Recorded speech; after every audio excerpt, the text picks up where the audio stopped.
So at that point of time, when I went through this book, it offered a lot of things. I don't remember how I took it or how I read it. I remember I read it. And today, like last 2 days, yesterday and today, I was just going through the book to see what are the aspects I can present. And it was surprising to me. I was even sharing with all people who are close to me. I was telling them, many of the concepts in this book I have internalized unknowingly or unconsciously.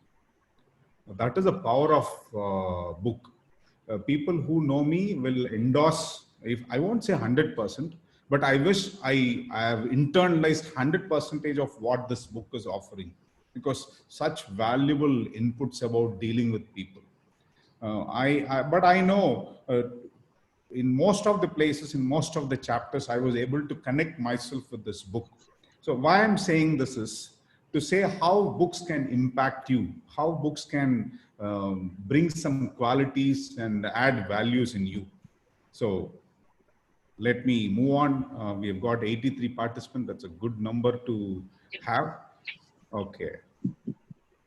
Can any one of you tell me, I've told about the importance of book reading so many times in our school assembly and also in various forums. Okay. I would like to hear one or two people telling the importance of book reading. You show your hand, then I'll get into the book reading. Raise your hand and I'll ask you to answer. Then you can, after that, I'll take you to the book reading. Importance of book reading. Yes, I've got one Galaxy A20. I don't know who it is. I'm unmuting you. Let me hear. Let everybody hear what she is. Ramanathan. When Yes. we learn, we earn. If we learn, we earn. Yeah, go ahead. If we learn, we earn. If we learn, we are. Earn. Okay, somebody is assisting you. Okay, now let me move on to the next person. That is Maya Muthukrishnan. Yes, Maya, go ahead. Our knowledge grows, we have better communication skills, and we can learn a lot more things that we don't know yet. Okay, wonderful. Round of applause to Maya. And yeah, I'll listen to one more. Good, Maya, wonderful. Thank you, One sir. more, that is Yashika Selvi. Yes, Yashika Selvi, go ahead. Sir, our general knowledge will be improved. Our general knowledge improves when we read books. Okay, thank you. Thank you so much. I'll come back. I'll keep asking you more in the later part of this. Now let us get into this book review. Okay, thank you so much for all your inputs. I'm going to share, I've made a PPT of this book review. I'm going to share that so that you can see the screen. Do you see that? All of you see?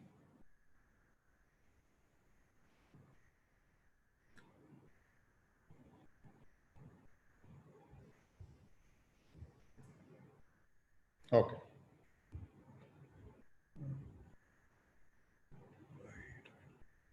Do you all see any issue? Do you hear me? Yes, sir. Yeah. Yes, sir. Okay, right. Yes, sir. Yes, sir. Okay, once again, greetings to you all. Yes, sir. Okay, done. Let's get it. Greetings to you all on this wonderful occasion, that is International Book Day. To all the avid book readers who have joined here. And this is the book I'm going to deal, How to Win Friends and Influence People.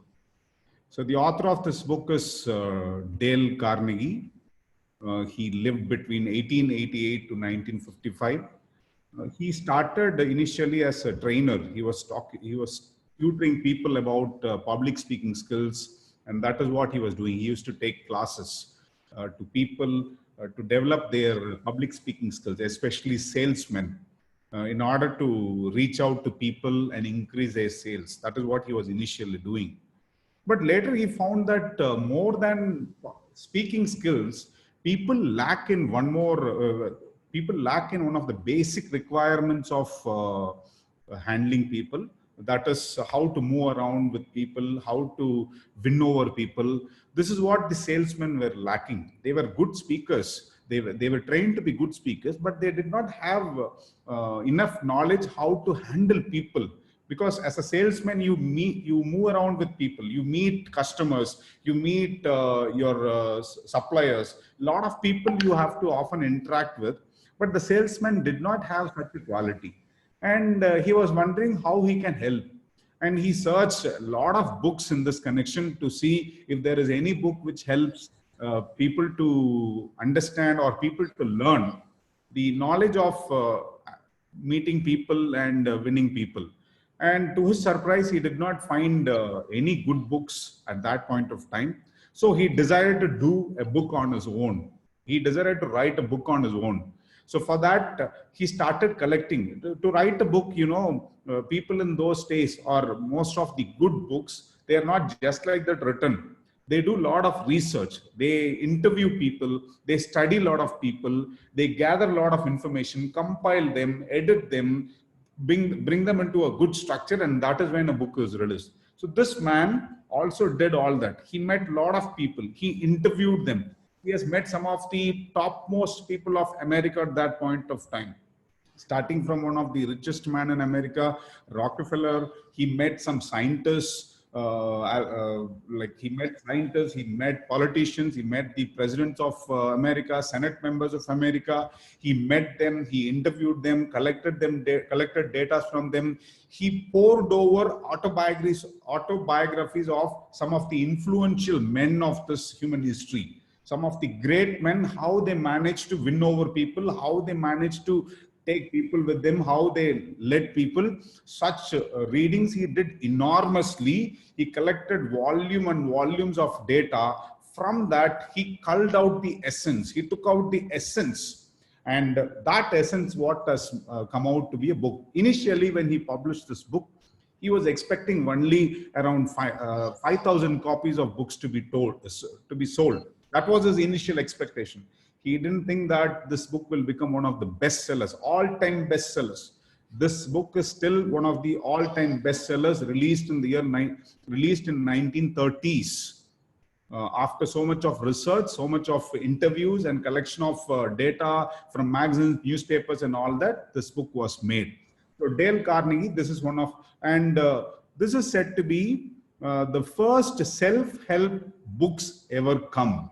So before that, people have never written a book to help people to improve their skills. It was mostly novels. It was mostly about stories or autobiographies. That's all. This is one book which was aimed in developing the skill of the people. Okay, here the skill is how to influence people, how to win friends, how to move with people, how to handle people, how to lead people. These are the skills that were researched and brought in. So this is said to be one of the first books in the self-help category, and still one of the most successful books. To speak more about this author, I've just listed out some of the other books you would have come across with this author, namely Lincoln the Unknown. He has written in-depth research about Lincoln, Abraham Lincoln. In this book, he would quote more examples about Abraham Lincoln. So he has done a deep study about him. Then he has written a book in the year 1936, Just Win Friends. Then he wrote Public Speaking and Influencing Men in Business. Then Managing Through People, How to Enjoy Your Life and Your Job, How to Develop Self-Confidence and Influence People, and Dale Carnegie's Golden Book. There are a number of books he has written. Most of the books are very popular, even they are available. And he is very well known for public speaking skills, very well known for confidence building, very well known for, managing people, influencing people and all. These are some of his other works. Now coming to this book. Why this book?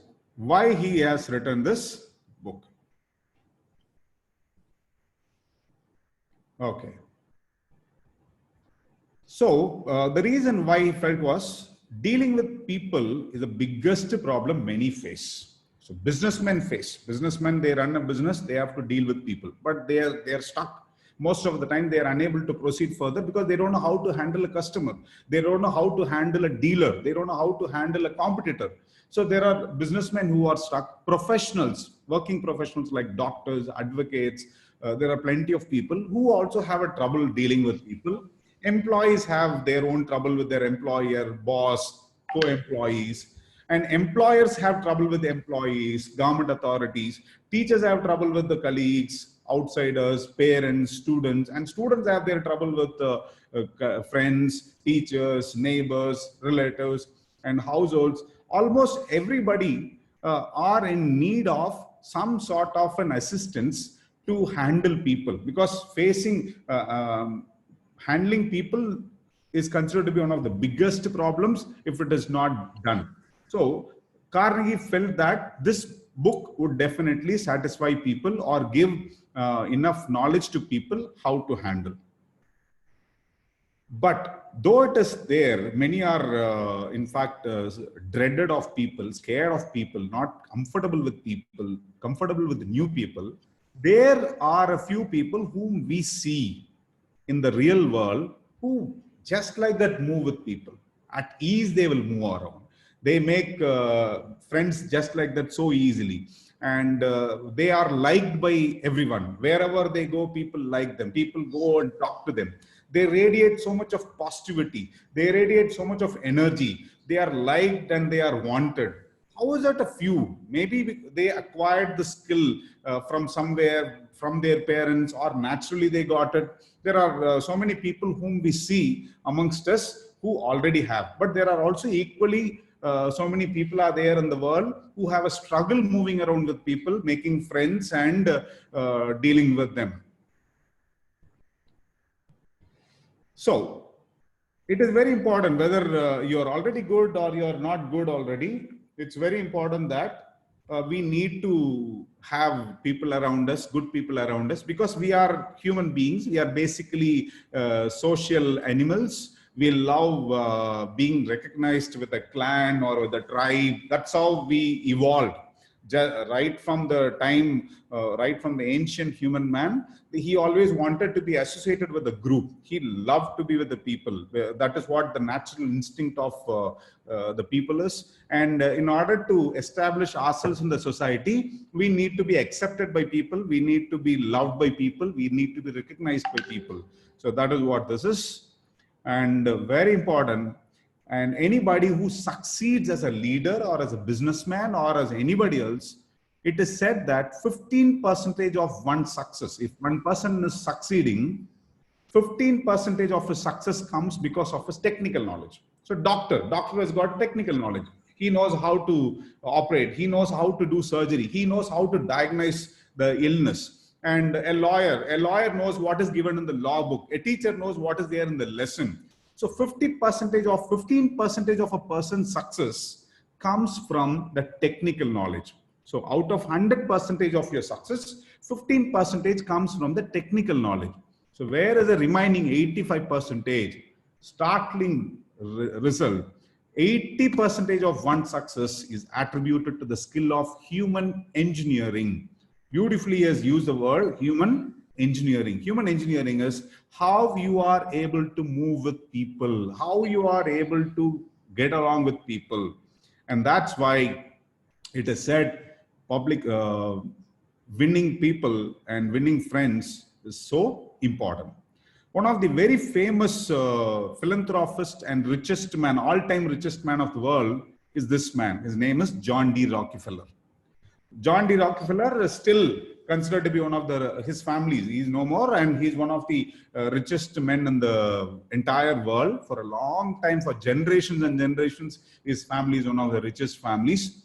He has given one reason why we all should read this book. You're interested to know what it is? He has said, if ability to deal with people is as purchasable as a commodity, as sugar or coffee, then I will pay more for that ability than any other under the sun. See, Rockefeller, one of the richest men in the world, he's saying, if I can buy If ability to handle people is something I can buy, I will pay the highest price for that person who has this ability, because that is the most precious of all the abilities one can have. He says one of the most precious or one of the most rare qualities of people is person who knows how to handle people.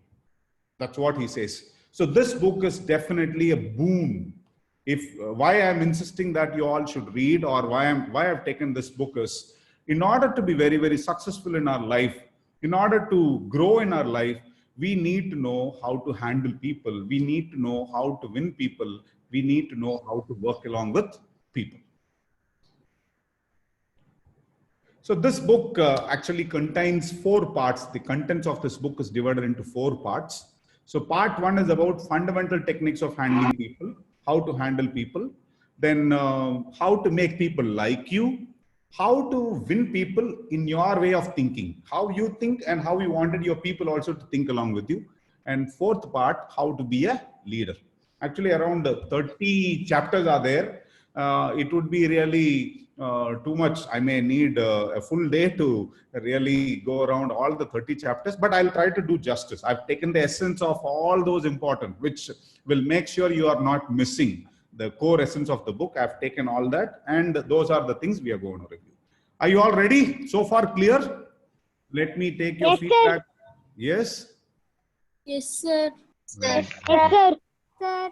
Am I boring, or is it going in the right track? Yes, sir. Yes, You all sir. enjoying? Are you all enjoying? Yes, sir. Yes, sir. Yes, sir. Yes, sir. One of you tell me, why are we reading this book? Why is it important to read this book? Why is To it important to understand read? people. Are growing the brain. Okay. To understand people, because that is one of the biggest, one of the most wanted skills. Okay. Know the brain. Okay, right. To know.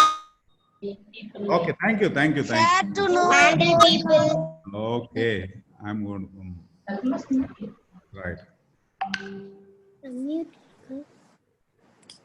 Okay. Suggestions to get the best out of the book. In case if you are going to get interested after listening to me, and if you want to buy this book, the author has given, this book is not like you read it, throw it away, or you read it whenever you feel sleepy and then sleep further. That is not the time. That is not the way you read this book. He's suggesting some ways. If you want to get the best out of this book, you want to get maximum out of this book, he says, follow this. Develop a deep drive.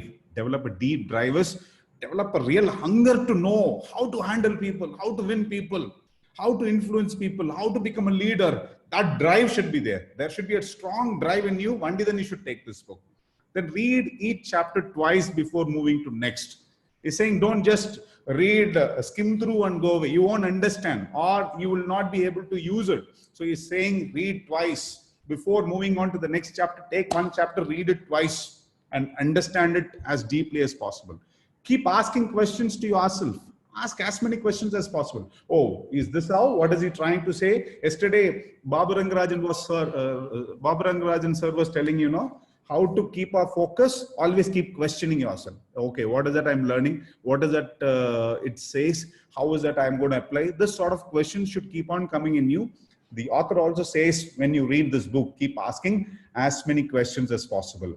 Underscore, have a pencil, have a marker, have a crayon, have a color pencil, something which you feel when you come across a good word, when you come across a good phrase, when you come across a good quote, when you come across a beautiful line or a story, some important person's name, underline it so that you remember it well. Review each month. After reading, don't just leave it. I did a mistake of not touching it for last 10 years. But after, once again, when I was going through this, maybe the latest copy is what I got now. When I went through, it says that review each month. I didn't do it. Maybe you don't do that mistake. You keep reviewing it every day, every month.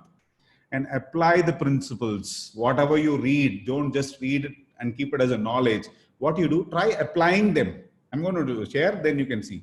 And check your progress and keep notes. I have a big notes with me about this book.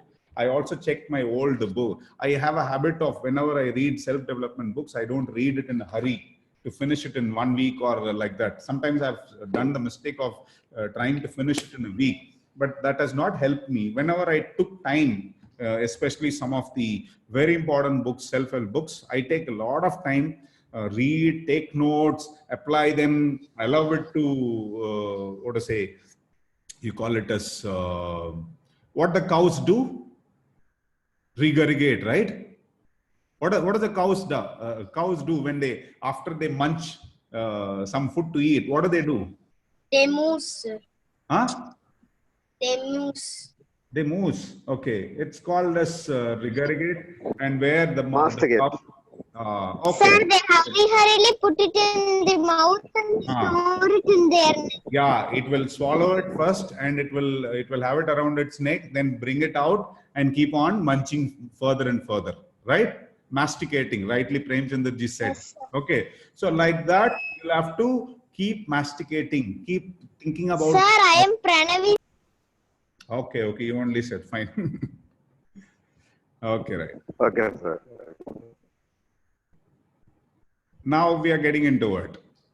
First point, the first one of the chapters, or the key idea that is given is, if you want to gather honey, don't kick over the beehive. Can anyone tell me what does it mean? If you want to gather honey, don't kick over the beehive. What does it say? Sir, it says that we should not get help from others. Whatever we do, we should do on our own. Okay, that's what you're understanding. Very good. Good try. Somebody else? Don't try criticizing. Don't try criticizing. He has gone to the answer straight away. We have to be patient. We have to be patient. Okay. Right. So somebody spilled the answer. Maybe Sriram, you'll have to hold on. Sriram reads most of the books. So he must have read it already, and that's why he has said.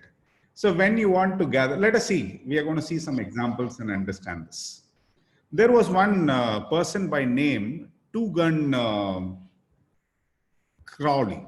Okay, if my understanding of the name is correct. This man basically was born short. Short in a sense, not even an average height. He was around some 5 feet or something. Generally, Americans are very tall, and this man was quite short even from his school days. So easily he became a bully. He was easily bullied by his classmates and all that. So they used to hit him, beat him and all that. And he was from a troubled family. Father and mother were not together. So a lot of trouble. And he lived in a very, not a so good background, the place. So he picked up a lot of bad habits and often fights.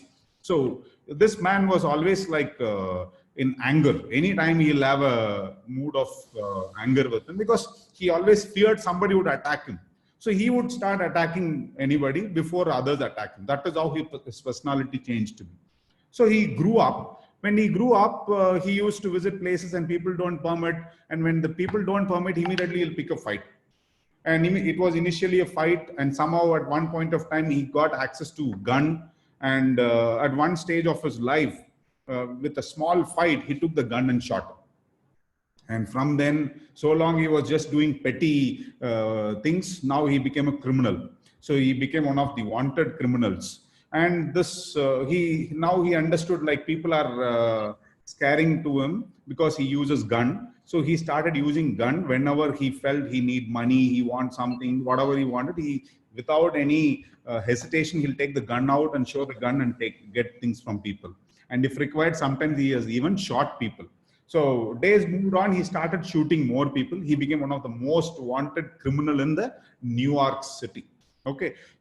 At one point of time, he even shot some of the policemen, the cops. The policemen were shot by him, and the policemen were all completely infuriated. They were angry with this fellow. How dare this criminal is shooting randomly to all the police officers? And the police officers decided, we are going to catch this fellow, and we'll treat him a lesson, or we'll even shoot him and catch him dead. So they were planning for a long time. Finally, they somehow surrounded him when he was in his house. And there was a long fight going on. It is available in YouTube. You can go and see in the YouTube. The fight won't be there. when he was arrested and brought out around that age itself, around 1,200 people gathered around when the fight between the policeman and the criminal was happening. This Crowley was happening. He was called as two-gun Crowley because he always has two gun. How you see it in the cowboy movies. He always takes two guns. He holds two guns in his hand and he'll shoot like that and take money from people. So what happened? This man was finally surrounded and the police captured him after a long battle, fight, all firings were happening from both the sides. Finally, they arrested him, and he was taken to the prison. And in the prison, again, he was indulging in some fights with others. And one day, because of the crime he has committed, a lot of mistakes he has done. So the American court decided to sentence him to death. So in America, they sentence anybody to death by putting them in the electrical chair. They will tie you in an electrical chair. They'll pass electric current. That's how they finally kill that person. And this man was in the jail. And on the day he was supposed to be sentenced to death, generally, like how in movies people ask you, what is your last wish and all that. And this man was asked, like, do you have anything to say? Because you're going to die today. You're going to be killed today by the government. Or do you have anything to say? You would be surprised what this man said. He said, you know, is this what I get for defending myself all these years? He said, this is what the people and the government of this country giving to me just because I defended myself? He said, I'm innocent. All I did all these days were just to defend myself. I never did anything big. I never committed any crime. But for defending myself, today you are going to kill me. Got it? Are you understanding? Yes, sir. Yeah. Yes, sir. Yeah. Can you tell me why I'm saying this? Yes, sir. Okay, tell me why I'm saying this.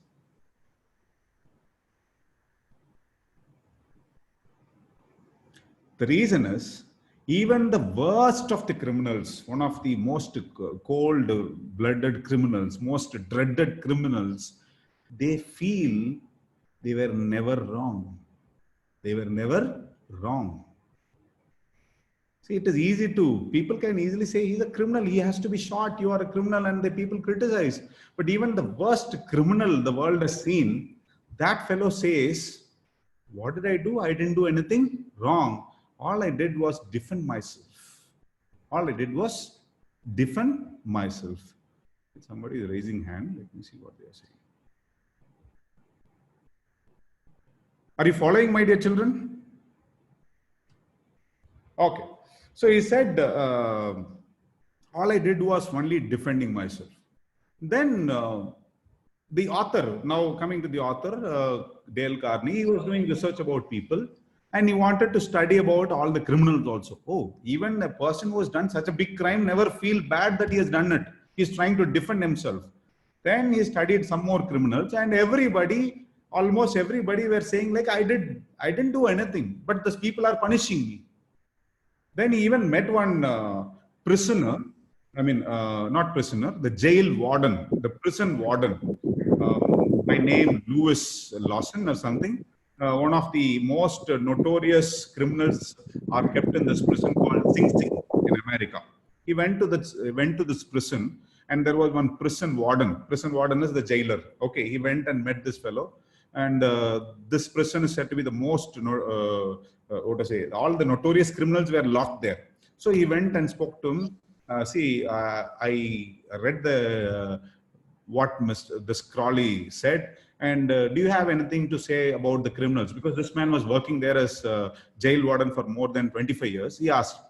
And the author was surprised to hear what the jail warden said. He said, not only this man, every criminal who is arrested here, who is sentenced to death, they never had a remorse for whatever mistake they did. They never had a guilty, never had a feeling that they've committed all the mistake all along. Most of them were saying, I didn't do it because I didn't do it wantedly. I did it to defend myself, or I did it for some purpose, and that's how. So the point here is, even the most criminals say they never do wrong. They don't do wrong. Why I'm trying to say this is, For small things, sometimes we catch hold of people and we criticize. But what happens is, those people, only for you it is criticizing, for that people, for that person, it is like they did what they can do, what they could have done at that best point of time. And to say that criticizing people is not going to change people. Criticizing people is not going to help people. Criticizing people are never going to accept for being criticized. That's what the message is. Okay. And you see, I've put one thing in the screen. Any fool can criticize, condemn, and complain, and most fools do.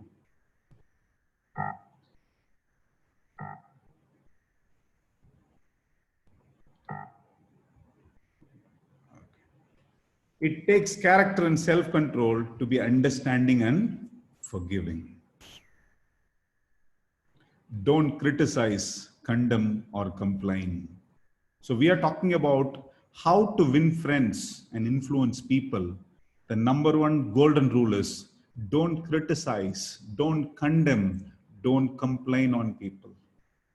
Okay, I know a lot of questions are popping up in your mind. Keep your questions with you. I'll come back and answer later. But the golden rule, if you want to win friends and if you want to influence people, do not criticize them. Do not condemn them. Condemn them is treating them very badly, and do not complain on them. And I'm telling you, this is not only for the criminals. One of the greatest presidents America have ever seen is Abraham Lincoln. And Abraham Lincoln has also understood this. Abraham Lincoln, when he was a lawyer in the beginning stages of his life, he had a tiff with one of the politicians at that time. Abraham Lincoln used to write letters to the press anonymously, criticizing about the politicians, criticizing about the people in the bar council and all that. At one point of time, the criticism that he has written and got published in the paper, it angered a politician, and that politician was so pissed off with this Abraham Lincoln. He got in his horse. He took one knife or sword with him. He went all the way to meet Lincoln, and he threw one to Lincoln and said, "You criticized me. You said I'm bad. Now today we will sort out. You hold that, and we'll fight, and we'll fight till the death. Whoever wins, let them stay. Only one of us should be alive." They went to the extent of getting into the fight to the death, till the death. Whoever is going to die, till that moment they wanted to fight. And that is when somebody intervened, and they somehow ensured that there is no fight happening between these two. But that day was a big lesson for Abraham Lincoln. He understood how criticism can anger people, how criticism can sometimes make you lose your own life. Abraham Lincoln, my dear friends, he is not an ordinary person, one of the most respected presidents of United States of America. Abraham Lincoln realized once in his life, like, criticism is not going to help him. It's not going to help him win people. It only will create enemies for him. You and I are much lesser compared to Abraham Lincoln. And Abraham Lincoln, for the rest of his life, never criticized anybody. There were so many instances in Abraham Lincoln's life. He could have easily criticized when he was a president of America, when there was a war between America and one more country, and the general whom he has posted in the war in one of the boundaries, he could have easily captured the enemy. Enemy was at a close distance to capture. Abraham Lincoln sent a telegraph to his general saying that, "Go destroy the enemy and come. Destroy the enemy and come."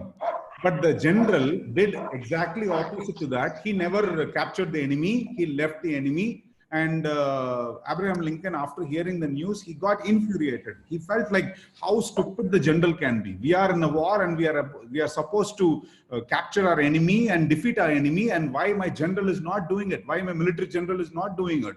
So he got so infuriated. He wrote a big letter. He said, "Mr. General, you are expected to be on behalf of this country, go fight for this country and win the war for this country. And what the hell were you doing?" All that he wrote.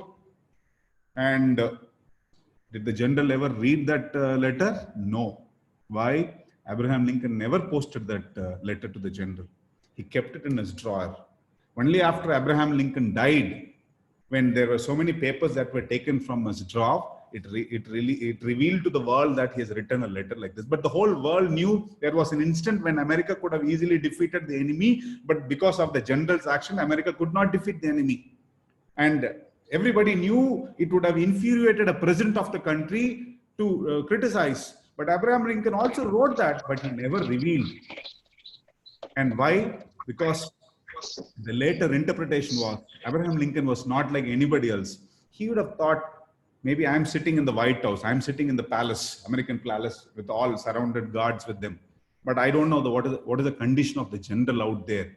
He is already there in the war for so many months. He has left his family and gone. He would have seen more blood. He would have seen more deaths. He would have seen all the terrible things that I didn't see. So there is a reason why he would not have done by killing and going and killing that enemy. And that's why he would not have done. So what he has done is he has put himself in that person's place. He stopped criticizing. That's why Abraham Lincoln is considered to be one of the greatest leaders ever the world has seen. Are we good? So far good? Should I change my pace, or how do you want? Are we following? Yes, sir. Yes, sir. Yes, sir. Okay. Yes, sir. Fine. Thank you.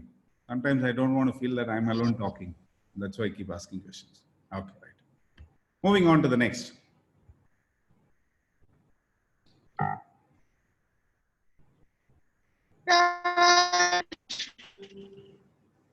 Yes, sir.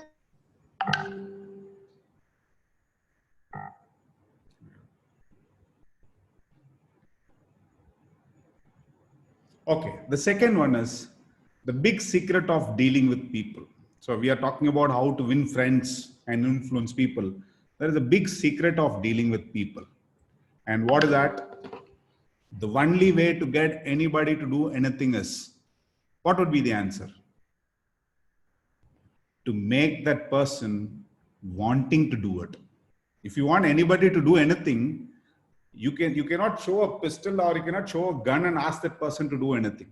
If you ask them to do, you are mostly like a robber, you are mostly like a decoy doing it. But if you are a leader, if you are a person who wants to win people, the only way is by making that person wanting to do it, making that person to wanting to do it. And how is that? Secret of Charles Schwab. Charles Schwab is one of the highest paid manager ever, and he had a wonderful way of handling people. Okay, and what he did, he said, like, he is one of his greatest power, one of his greatest capacity is to arouse the interest and enthusiasm of the people. He was paid very highly. And the reason why he was paid very highly is he had an ability to raise the interest and the enthusiasm of the people. And he will make them go for things that they did not know they can go for it. He was the first person ever to be paid over $1 million as a salary. In the days when $50 can earn a comfortable living, this man, Charles Schwab, earned over $1 million. He was employed by one of the biggest steel companies of America at that time. And why he was paid this salary is he had the ability to arise the enthusiasm and interest of the people. And he says how he did that. He did it just by only one thing: encouragement. He did only one thing, that is encouragement. He appreciates and he encourages his men. He does only that, and just by that, he managed to run a company which was very, very successful, and he was paid over $1 million as a salary for doing this. So you see this? He says, my ability to arouse the enthusiasm in my people is the greatest asset I possess. And the way to develop that in a person is by appreciation and encouragement. He did all that only by appreciation and encouragement. There is one more beautiful story. You will all love to hear this. This is about a person called Steve Morris. He is later known as Stevie Wonder. Stevie Morris is later called as Stevie Wonder. And this man became a wonder because of encouragement and appreciation. I'm going to tell the story. This man, or this boy, Steve Morris, was born blind. He was a blind boy when he went to school. And he was in the school studying along with the other students who had all the faculties functioning, all the organs were functioning well. This boy was a blind boy, but he was studying amongst them. He had a wonderful teacher, a class teacher, a wonderful person. He was having such a wonderful teacher in his class. So one day, a mice, which was there in the class, the mouse, they were, the American classes are different. They deal with animals and all that. There was a small mouse which was there in the classroom. It went missing. And the whole class was searching. The teacher, this intelligent teacher, the teacher who knows the value of appreciating, the value of encouraging, she did a beautiful thing. She said, now let us all stay quiet. The only person who can find this for us is Steve. And the boy Steve itself was wondering, ma'am, people are there around with eyes, two eyes properly functioning. I am a boy without eyes. How can I ever find the mouse which is missing? He said, no, you have sharper ears, which nobody else has got. Yes, that is true. Most of the blind people, when one faculty is shut, the other faculties function very effectively. The teacher, instead of focusing on the blindness, she focused on the advantage this boy has got. That advantage is his ability to hear much better. And the boy really used this. That is when he realized that, yes, his ears are so sharp, and he managed to find that mouse, and everybody appreciated him. And that appreciation made this boy never look back in his life. He went on to become one of the greatest pop singers of America. He composed so many musics, all because of the appreciation and encouragement given by his teacher. And that is how Stevie Morris became Stevie Wonder. He's this person. Interesting, right? All right. So, sir, appreciation. Is it like how to appreciate? There are many people simply appreciating. Then if you are simply appreciating, that is called flattery. Appreciation is something genuine. You feel it from your heart and you say. Flattery is something false. You do it only from your tongue, only from your mouth. You don't really have a feeling. People, you may succeed in the beginning by just giving flatteries, but eventually you will fail. People will get to know whether you are really appreciating or you're flattering, because false do not win long. They soon reveal itself. And whoever is doing flattery is a word that you should all know. Flattery is a false appreciation. Simply for the sake of winning people, you say good, good, good, good. But people know, people can easily smell your falsehood. Okay. There are two, appreciation and flattery. There is a difference between them. Appreciation is very, very sincere, whereas flattery is insincere. When you appreciate somebody without any sincerity in your mind, without any real intention, then that is called as flattery. Appreciation comes from the heart. It comes out of your heart. You feel it and you say, whereas flattery comes out of your teeth. That's all. It just comes from your mouth. That's it. And appreciation is unselfish. You have no selfishness. You have no personal interest in appreciation. You are just saying it wholeheartedly. Whereas flattery, people do it for selfish purpose, to gain advantage, to win over people. Just no, there is no idea of really appreciating them, just like that they say. And when you sincerely appreciate, you are admired. When you are insincerely appreciating or flattering somebody, you are condemned. People know you and they always treat you. They will always consider that you are one of the untrustful person. So ultimately, the second secret is give honest and sincere appreciation. We have just covered two things. One is don't criticize, and the second one is give honest and sincere appreciation in order to win friends and influence people. Are you with me? Shall we move on to the next one? Type S. Yes, sir. Yes, sir. Yes, sir. Yes, sir. Fine. Yes. Now we are moving on to the next.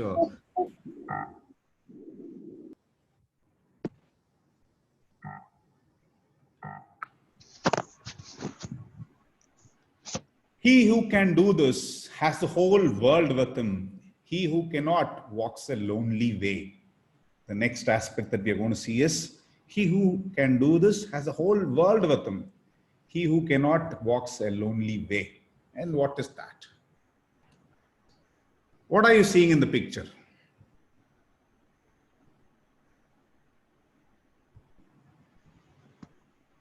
What are you seeing in this picture? Type. Possible, please type. Let me see. Okay, a fisherman. Very good. Then. Fisherman. Getting ready to. Observe closely. A fisherman having a burger in his hand. Okay, He's a trying to- fisherman having burger in his hand. Very nice. Good observation. A fisherman having burger in his hand. What The does he do? fisherman is having burger to catch fish. Yes. What will happen if he goes with the burger to catch fish? What will happen?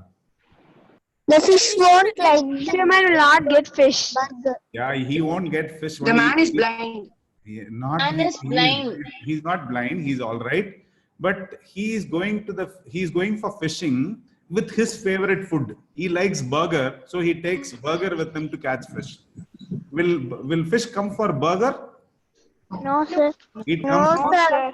yeah, it comes for Earthworm. it Earthworm. worms, yeah. So this is what most of the first thing. He who cannot walks a lonely way is that when you go for fishing, you should take with you what the fish likes, not you like. So the only way to influence other people is to talk about what they want and show them how to get it. If you want to influence people, don't keep telling them what you want. Keep telling those people or show the people what they want and how they should get it. If you do this, you'll be able to influence people. The only way to influence other people is to talk about what they want and show them how to get it.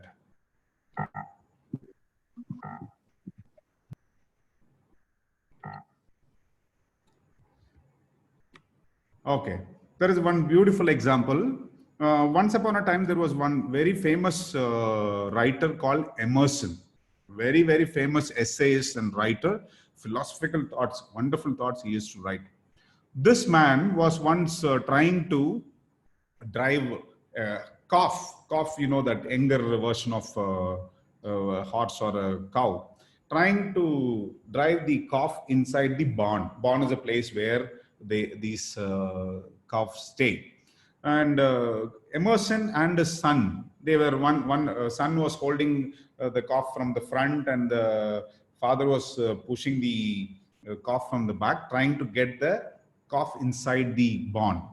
They were struggling for a long time, but they could not succeed. At that point of time, the housemaid of this Emerson, the great writer and the philosopher, she saw this and she did only one thing. She came and she put her maternal finger. You see in that picture, this finger is called maternal finger. She put that maternal finger in the mouth of the calf, and the calf started sucking that, thinking it is mother's feed. And she just kept moving front, and the calf went behind, and easily they took inside the barn. So this book is actually full of stories and anecdotes like this. To make the point understand, the author has come out with a lot of real-time examples. He has studied so much, so he has taken all stories from here and there and all that he has put. And he says beautifully, if you want to get the work done, if you want to become a leader, and if you want to achieve things done, don't do what you want, make the people like what they want and show them how to get it achieved. Seeing the things from the other person's point of view. There is one more example the author has given. This is about a father coming back from his office. and he saw his 4-year-old son on the ground, crying, kicking, everything. And the father was worried and went and asked him. And obviously, the reason why the child was crying is next day the boy is supposed to go to the school, and he is scared of school, so he was crying. And the father immediately got angered. He has just come from office, and the son, after so much of struggle, they've got him admission in the school. And tomorrow the son has to go to the school, and the son is not showing any interest to go to the school. The father was really infuriated. He thought he will scold him and he give him nicely so that tomorrow he'll get up and go to the school. But he was not an ordinary father. He is a different father. He's a leader father. He's a father who wins people. So what he did, he went inside, changed his dress, and he started thinking, why is my son not showing interest to go to school? So he thought for a while, and he felt that he put himself in his son's position. And he spoke to his wife, and he spoke to the elder brother of this boy, and they all did one thing. They all gathered in the dining hall. The father, mother, and the elder brother, they all sat on the dining hall. They took one paper, they took some paints, and they started doing finger paintings. And the little boy who was crying so long now peeped out and see what the father and mother they're all doing. He came and saw like they're all playing with watercolor and all that. And the boy said, even I want to come. That is when the father said, no, this all we learn from the school. You go to school, you can learn how to do this. You can make friends, you can sing, you can dance. This is how you all can do. Now the boy got interested. And the father felt, okay, somehow the message has reached the boy. They all went to sleep. Next day morning, the father thought he was the first person to wake up. But he saw his little boy, the little boy who was crying the previous night, sitting in the sofa and almost half asleep. And the father asked, what are you doing? He said, no, it's getting late. I want to go to the school today. See how this boy changed, because that father did a beautiful thing, that he put himself in the point of view of the son and understood what the son would want, and accordingly he did. My dear children, don't expect your parents alone to do this. You also can put yourself in your parents' shoes. You can also put yourself in your friends' shoes and think what you can do so that you can make them listen, or you can make them do what you want them to do. Clear? Okay. Now we are moving on to the next one. Do this, you will be welcome everywhere. If you do this, wherever you go, people like you. This is one beautiful picture. What is that? What do you see in that? Puppy. Dog. Puppy. Okay. What is the dog doing? Doggy. See, out of all the animals, Wagging its tail. yeah, it is wagging its tail. Is it cute? Is it happy to see? sir. Is it happy to see? Yes, sir. Yeah. See, out of all the animals that human beings grow, okay, every other thing has got a job. The hen you grow, it has got a job to give you egg. The milk, the cow you grow, it has got a job to give milk. But this particular animal alone, you grow because for some other reason. Okay, I'm also having a pet, I know.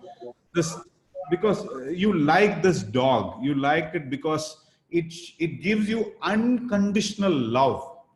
Absolutely unconditional love. It has got no expectation. It will make you feel you are the greatest person for it. When you go home, and whoever has got dog, when you go home, this fellow will be waiting for you. The moment he sees you, he jumps on you, he runs around you, he keeps wagging his tail, he comes and smells around with you. He'll feel like you are the person that he missed so much. Without any expectation, he just comes around and around to you. And that is why we love, or human beings love dogs so much. It is such an animal which comes to us unconditionally, without any expectation, without any internal motivations. It just comes because it loves you. It loves you like anything. It loves you without any return or reward for it. So if you also be like this, if you also become interested with people without any expectations, then people will start liking you, people will start loving you, and you can also make people like you. So most of the time we are more worried about how to make others like us. Instead, you start liking people unconditionally, and like this dog, they will also like you. That is what the author says. Do this, you will be welcome everywhere. Getting genuinely interested in other people than making others interested in you. A simple way to make a good first impression. We are just moving further now. We are almost in the second division of that thing. A simple way to make a first good impression. We are, again, I want to remind you, we are talking about how to win friends and influence people. A simple way to make a good impression is, what is that? What is this? Smile. Making others laugh. Making others laugh, and you smile. When you smile, what you really say is, I like you.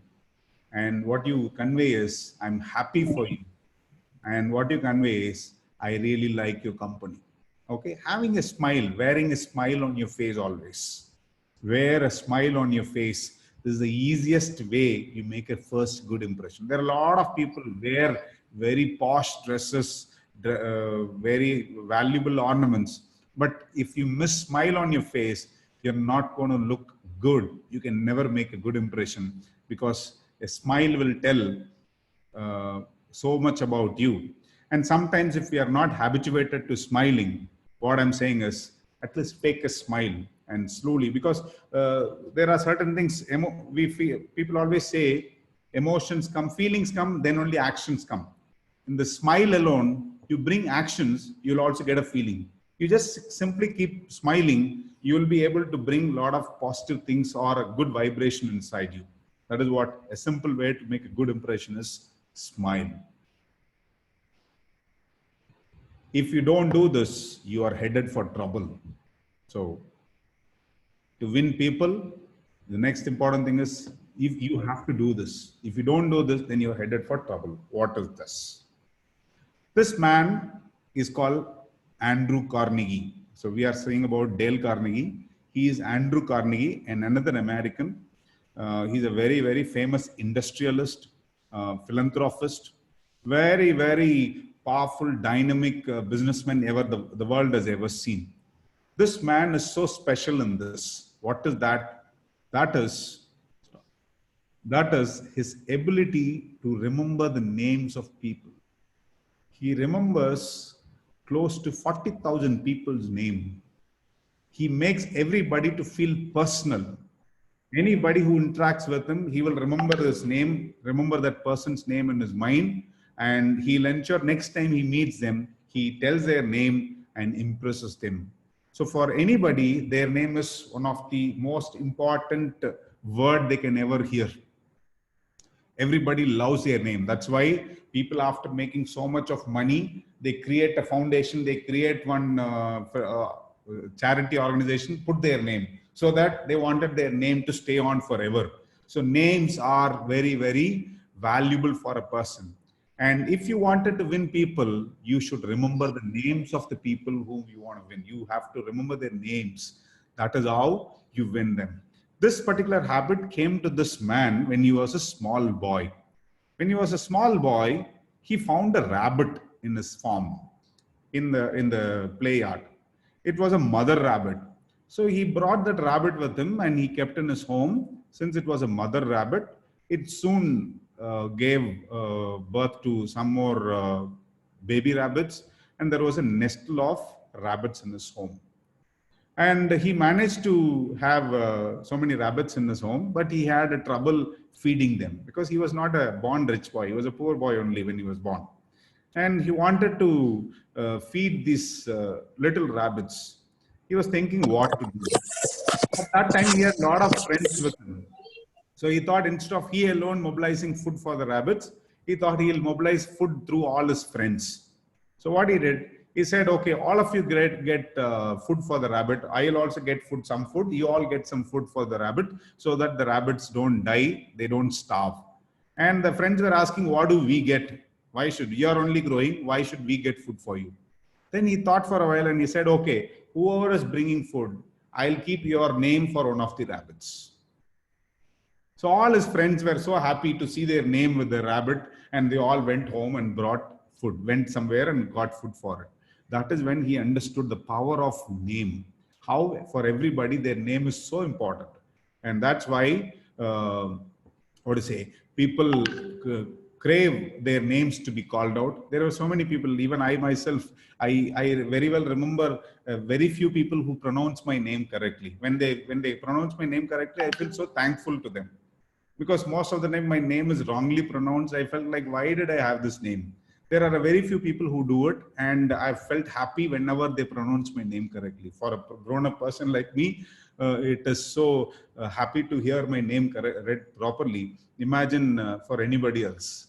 Okay, so there are some techniques involved in remembering the names of a person. When somebody tells a name, if it is an easy name, what you can do is you can remember it. When if it is a tough name, you can ask the person itself to say, how do you pronounce this name? Ask the spelling of that name. Then you can keep, in the conversation itself, you can keep repeating the name twice or thrice. You can say, okay, he says that I'm Carnegie. Then you can say, oh, you're Carnegie. So nice, beautiful name. Can you spell your name? Then he says Carnegie. Oh, that's a spelling. So you try to remember it. Then, okay, Mr. Carnegie, it was so nice to meet you. I'll definitely remember your name, Mr. Carnegie. So you say it twice or thrice, repeat it. What happens? You can store the names in your mind. Because if you can remember the names of the person whom you meet, there is very good possibility you can win over those people and they can become good friends to you. All great leaders do this. All great leaders do it. It is said the great Napoleon used to have a notebook with him, and when he meets some big people, soon after they go away from him, he'll take the pen and write their names and keep it in his diary. And that night before going to sleep, he'll ensure he will recollect the faces of the people and also the names which they said. That's how leaders had developed a great influence over their men. An easy way to become a good conversationalist. What is this man doing?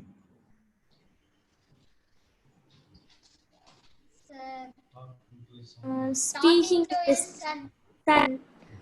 Playing with the sun. Okay, let us say the boy is talking. What is the father doing? Listening. Listening and Listening. enjoying. Yes, an easy way to become a good conversationalist. Listen intently. Listen intently. If you want to make friends, you have to make your friends feel great. And how you can do it? When you listen to them intently, when you give 100% attention to them, when you listen to them intently, deeply, they will love talking to you and they love having a good feeling with you. Again, in this book has got plenty of examples, real-time examples, how people, some very important people, very important VIPs, they initially said they don't have time to meet somebody coming for charity, but people who went and who gave a good audience to the VIP spent more and more time with them unknowingly because he liked when somebody listened to his speech. So in order to become a influential person, one of the good things you have to do is be a good conversationalist. Listen with full intent. Okay. So very familiar picture. You can't win an argument. So you want to make friends, then the best thing is do not get into argument. In argument, nobody wins. In argument, even if you win, you are losing. You are losing your friend. Even if you lose, you're losing. An argument is something like you can never win over, because if you're arguing for 15 minutes, by end of the 15th minute, you will get strongly convinced that why you said this, what you said is correct. That person will be getting stronger that why he said was correct. So at the end of the argument, only both the parties will strongly feel what they were correct and they will never agree with one another. So the best way, avoid arguments. Avoid arguments if you want a relationship to survive. If you want your relationship to thrive on, then what you have to do is don't have an argument. There are some ways how to make sure. There are occasions where you'll get argument, but to convert that into your way, there are a few more things that you have to do. That is, accept if somebody has got a different point of view, instead of arguing with them, thank them, because they are giving a version or they are giving a view that you fail to see, that you fail to notice. That person is giving a different view. Accept that view, take that view, and thank that person for it. And also try to put your point in a way that they also accept it. So these are some of the ways that you can ensure that you don't lose your friend, instead you make friends. And we are coming to the last one. There are, as I said, there are 30 different topics which are given. I have chosen around 12. And these are all, according to me, it's very much applicable for all of us, which we can take it. And they cover most of the essence. And the last one is, if you are wrong, admit it. Many a times we say something and we become wrong and we are not ready to admit it. When we are not ready to admit it, what happens is we lose friends. We lose the trust. Anybody can go wrong. Nobody is perfect. Nobody is correct. Okay. If you have done something wrong, admit it. That will improve the level of you in the other person's mind. And that is how you save relationship. And that's how you save your face too. So we have come to the end. Any questions?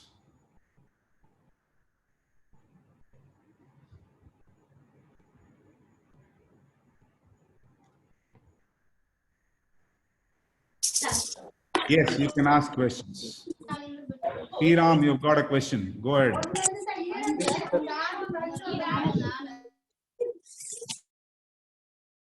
Yes. Yes, Sriram, go ahead. You put your video on so that I see you. Yes, sir. There is a chapter in this book saying, making the other person say yes. Yeah. I think you remember that. Yes, I remember that. How many times ever I read, I don't get what you're saying in that. Can you please brief me about it? You read that? You're asking me what it is? Yes, sir. How to just practically apply. If I see another person and I want to convince him. See, it says yes. You get 3 yes. Okay. Yes, sir. You ask questions. You talk to a person. You have something. You have an idea or you have a proposal to make. Okay. That proposal may not be liked by the person to whom you're proposing. Okay. So what you do, instead of straight away telling the proposal which he doesn't like, you tell those things which he will agree upon in those things. Yes. Okay. So let us say I have to take you to a movie. Okay. I have to take you to a Rajini movie. You are not somebody who likes Rajini movie. Okay. So now I'm going to talk to you. How I'll talk to you? I'll say, I think we are really locked down for a long time at home. What do you think? You'll say? Yes. Yes. I think we should go out and have some fun. What do you say? Yes.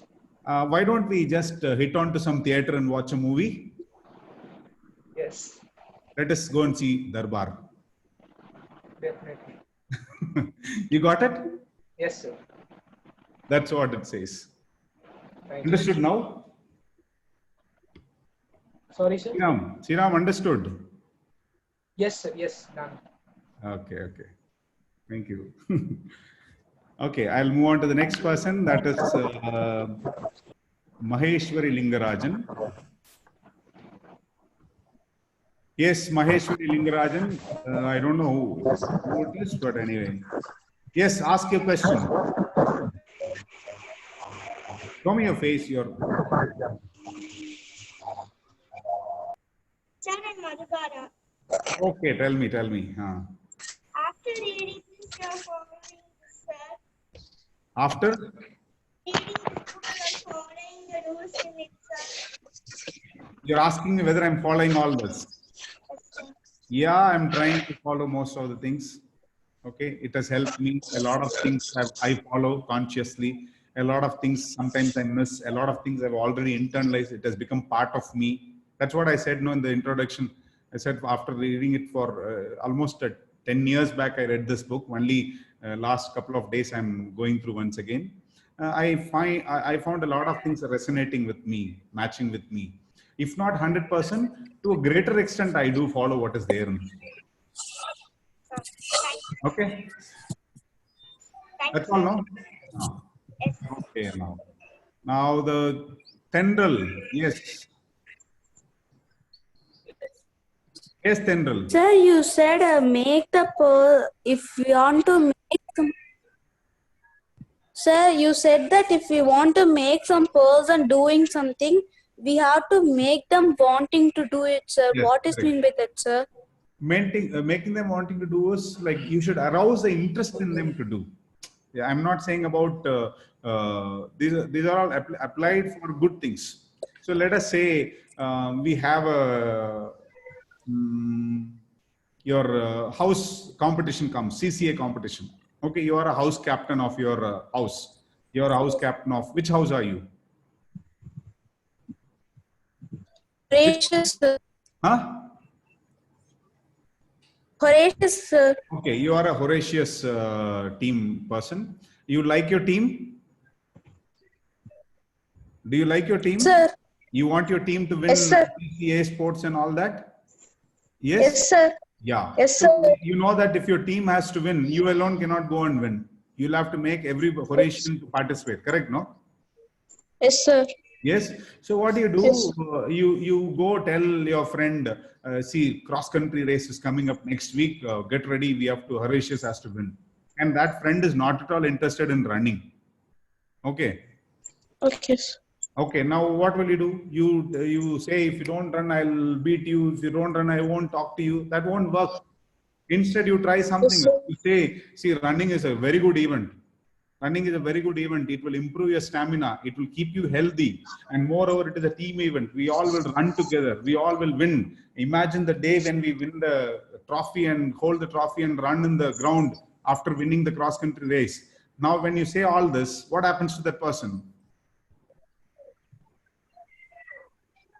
Sir, he accepts. There is an interest now. The enthusiasm and the interest is already happening in that person. Now that person will do. So in order to get anything done, you'll have to raise the interest level in that person, enthusiasm level in that person, then make that person itself to do. Okay. Okay, sir. Right. Thank you, sir. Thank you. Thank you. Any more questions? I don't see many questions coming up. Okay, maybe you're all tired listening for a long time. No questions? Okay, one more from Sriram. Sriram, you have one more? I have one more. Yeah. There's one more chapter in this book. Make the idea feel his or hers. Make your own idea feel his or hers. Pardon? Make your own idea feel his or hers. In this book, there's another chapter. Okay,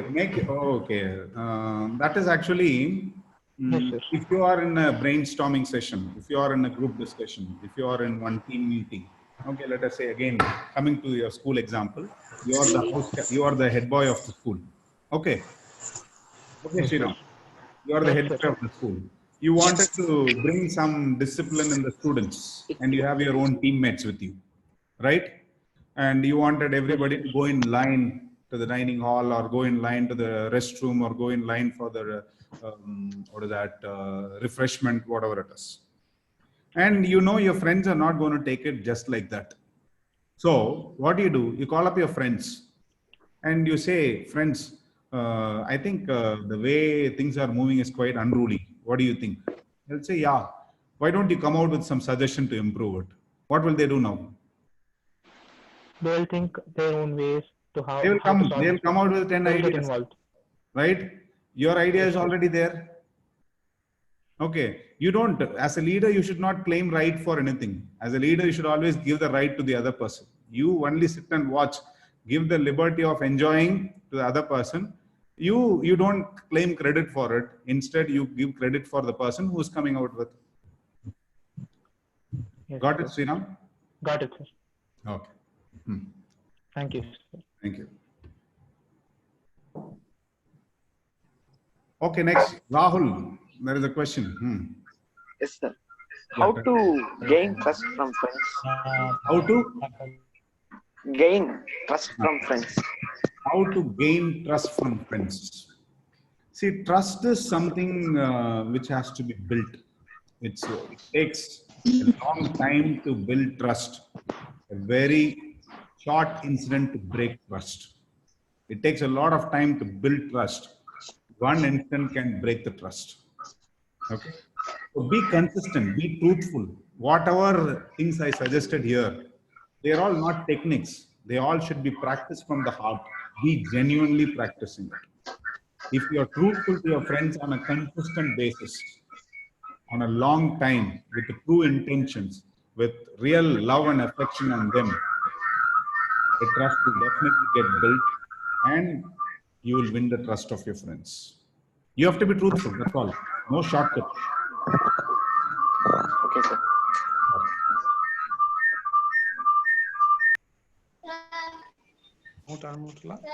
Okay, there is one more question. That's all. I don't think any questions coming. So thank you, dear children. You are all wonderful listening to me so long. I'm happy to share the small little learnings with you. I really liked the session.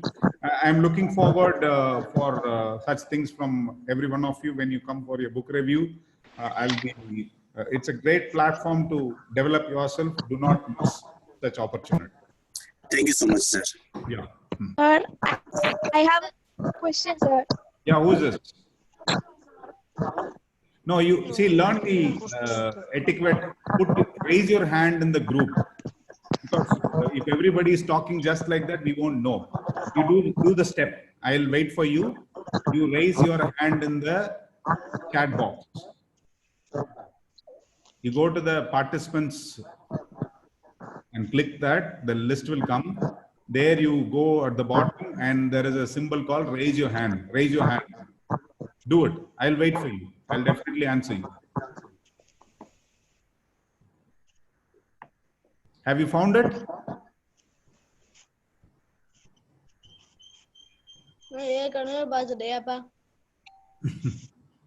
Okay. Who's this? Introduce yourself and go ahead.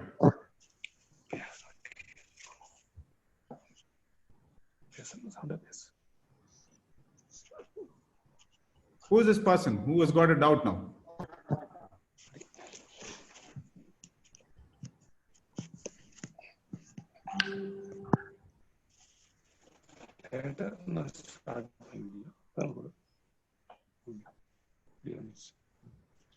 Hello. No question? Okay, leave it. My dear boy, whoever it is, you learn later. Now you have a question, ask it. I'll answer you. Somebody came asking for a question. I'm ready to answer.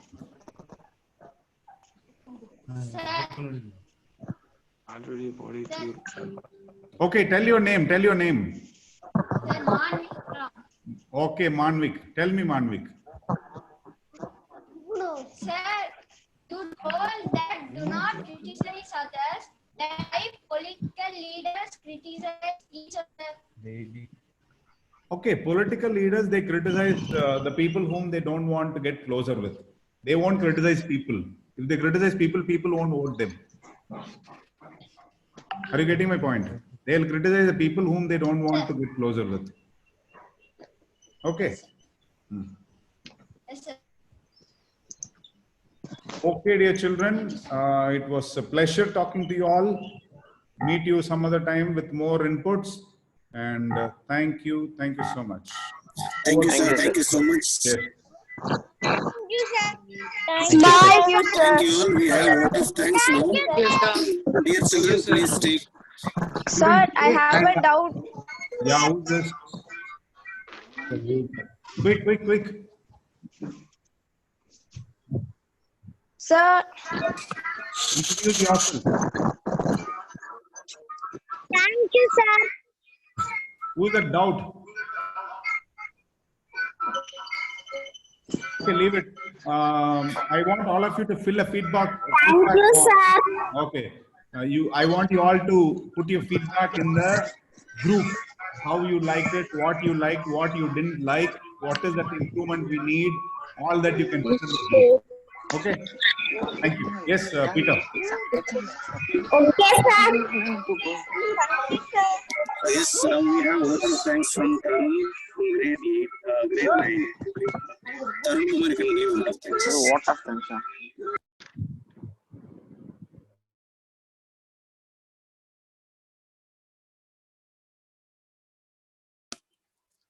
Tarun?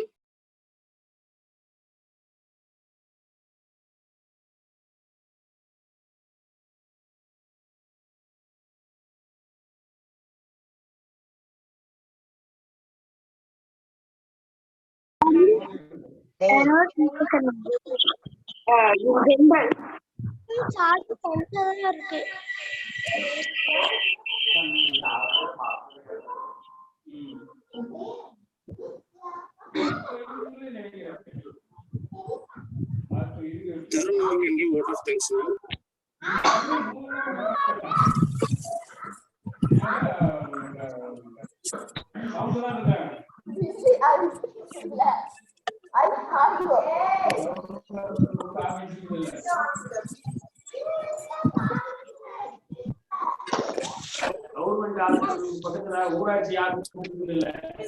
Tarun, are you there? So can I start, sir? Yeah, please start, Tarun. Good evening. Good evening to the respected principal.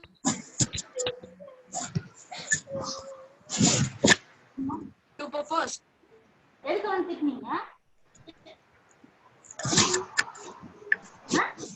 of book review here together and on my own.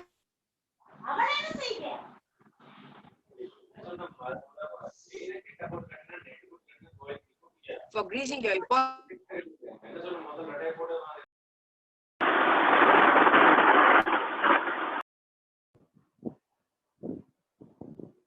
review on the book of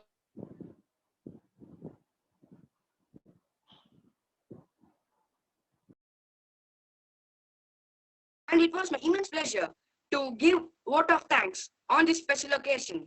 And once again, sir, I thank you for making this day wonderful and impeccable.